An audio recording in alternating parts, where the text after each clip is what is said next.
안녕하세요.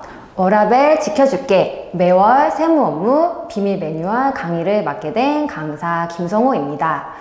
오늘은 이제 제가 그 세무 사무원으로서 이제 실무자로서 일을 하면서 했었던 이제 고민들, 이제 어떻게 일을 제가 했는지에 대해서 고민을 여러분들과 먼저 나눠보려고 하는데요. 상반기 그 세무 대리인이라고 하면은 세무 대리인 종사하시는 분들 아닌 분들도 이제 상반기에 야근이 되게 많다라고 저희 업을 이렇게 좀 이렇게 생각하시는 분들이 많이 있어요. 그리고 실제로 제가 입사를 했을 때도 상반기에는 야근이 이제 많이 있었습니다. 그리고 뭐 아무래도 경력자로서 이 일을 하려면은 개수나 뭐 40개, 50개 이런 개수의 이제 기장 업체를 해야 되기 때문에 야근은 좀 그러니까 피할 수 없는 이제 그런 이름, 우리의 일에 붙은 이제 이름인데, 저는 이제 이 일을 하면서 근데 그런 생각을 좀 했었어요.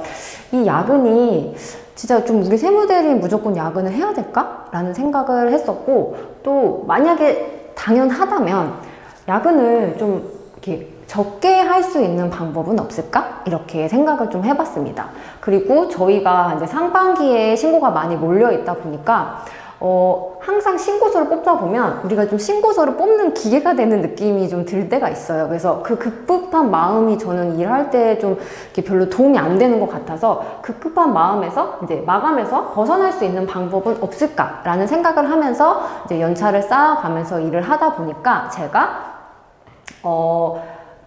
미리 할 수 있는 일을 발견을 하게 되었습니다. 그리고 이 미리 할 수 있는 일을 저의 이제 업무 스케줄에 계획으로 넣게 되었어요. 그래서 저의 야근은 점점 줄어들었습니다. 그래서 이제 제가 다른 이제 강의를 만약에 보신 분들이 계시다면 저는 이제 이 세무일 자체를 이제 전문성이 있는 일이다라는 거에 대해서 강조해서 이제 얘기를 했었어요. 근데 지금 제가 하려고 하는 얘기는 전문성이 있는데 만약에 막 상반기 내내 이제 야근에 찌들어가지고 일과 이제 삶은 포기한 채 일만 하면서 전문성을 키운다면 그게 과연 이제 좋은 직업일까? 라는 생각을 좀 하게 되었어요. 그래서 일을 잘하는 사람은 이 전문성이 있지만 전문성 있게 일을 잘하는 사람은 이제 업무를 효율적으로 할 수 있는 사람이다 라고 저는 생각을 해요. 그리고 이 나라에 이제 이 세상에 아니면 뭐 우리나라에 세무 대리인들이 많이 있겠지만 저는 어떤 세무 대리인이 되고 싶냐라고 하면 저는 야근을 적게 하는 세무사무원이 되고 싶어요. 그리고 그렇기 때문에 이제 어떻게 하면 일을 간단하게 또 쉽게 할 건지에 대해서 이제 블로그를 통해서도 여러분들과 많이 나누고 있고, 오늘은 이 강의에서는 이제 나누었던 글들을 강의로 이제 만들어서 여러분들에게 이제 보여드리려고 합니다. 강의를 진행하기에 앞서서 이제 한번 지금 강의를 들으시는 분들이 좀 생각을 한번 해보셨으면 하는 이제 질문을 제가 하나 던져보도록 하겠습니다. 세무사 사무실은요, 어디를 가든지 간에 좀 비슷하다. 대부분 업무가 비슷하다라는 얘기를 아마 많이 들으셨을 거예요. 그래서 이제 뭐 가까운 게 제일 좋은 사무실이다. 이런 얘기까지 나오고 있는데, 어느 회사를 가든지 간에 세법은 동일합니다. 세법을 세무사 사무실에서 만들지는 않거든요. 그리고 또 우리는 국세청에서 어떤 신고를 할 때마다 매번 이제 신고 기간을 줍니다. 그래서 어느 회사를 가든지 간에 이 동일한 세법과 그리고 동일한 신고 기간을 가지고 우리가 업무를 합니다. 그런데 회사마다 이제 있는 데가 있고 없는 데가 있어요. 그게 뭐냐고 하면 이제 이게 업무를 어떻게 할지 계획을 하는 사무실, 스케줄이 있는 사무실이 있고, 업무의 계획 이꼴 신고 기간인 사무실이 있습니다. 그래서 만약에 이제 우리의 일이 이제 신고만 잘하면 된다는 인식이 좀 있어서 저희가 자율성으로 야근을 하는 경우들도 많이 있거든요. 근데 그렇게 일을 하시는 분들 중에서 또 업무를 계획을 해서 일을 하시는 분들이 계시고, 업무 계획 이꼴 신고 기간인 사무실, 이제 세무사무원님들이 계세요. 그러면 이제 어떠한 스타일인지를 한번 생각해 보셨으면 좋겠어요. 그래서 일을 잘하고 싶고 좀 야근을 줄이면서 내 전문성을 찾고 싶은데 처음에는 이 계획을 세우는 게 굉장히 어려울 수가 있거든요. 그래서 저도 연차가 쌓이고 쌓일수록 이제 하나씩 만들어 내간 거기 때문에 제가 이런 고민을 가지고 계신 분들에게 이제 저의 업무 스케줄을 이제 보여드리려고 합니다. 그래서 이 강의를 보시면 일단 저희는 이제 일과 삶을 같이 잘 할 수 있는 그런 세무사무원이 될 거고요. 일단 야근은 그냥 줄어드는 게 아니라 내가 야근을 적게 하겠다라는 목표가 있어야만 줄어듭니다. 그래서 제가 어떻게 하면 야근을 적게 할 수 있는지에 대한 이제 방법을 제가 알려드릴 거예요. 그래서 지금 세무 대리인 중에서는 어떻게 보면 뻔하다고 생각할 수도 있지만 하반기에 일을 얼마나 하느냐에 따라서 상반기에 야근의 강도가 이제 줄어듭니다.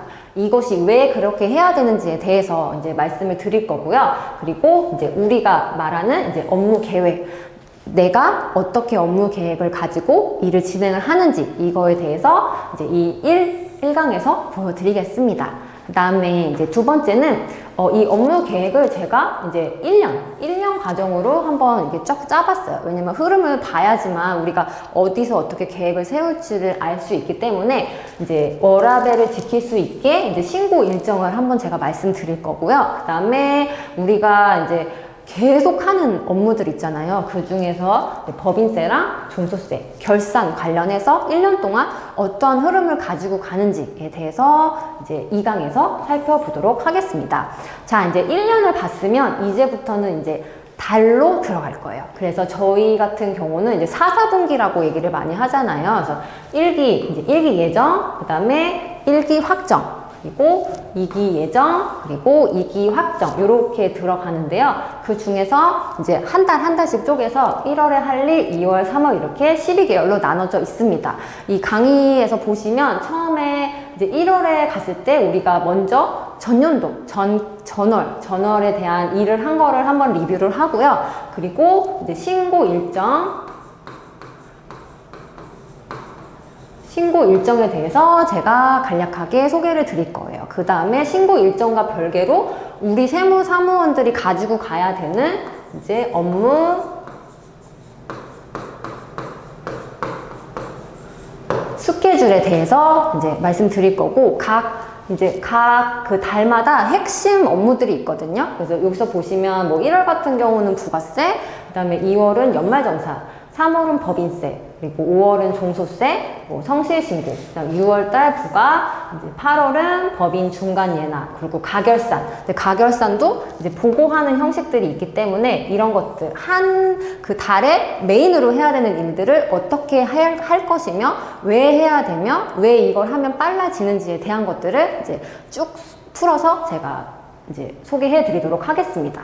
그리고 저희의 업무는 이제 상반기와 하반기가 나눠져 있기 때문에 이렇게 나눴을 때 이제 상반기를 보내고 나면 상반기를 마무리할 수 있는 방법에 대해서 제가 설명해 드릴 거고, 그 다음에 하반기는 마무리인 동시에 상반기 준비죠. 이렇게 해서 12개월 동안 우리가 이제 어떤 스케줄을 가지고 이제 일을 하면 되는지 이것을 이제 다 강의에서 하나하나씩 풀어드리도록 하겠습니다. 그러면 본 강의를 시작하도록 하겠습니다.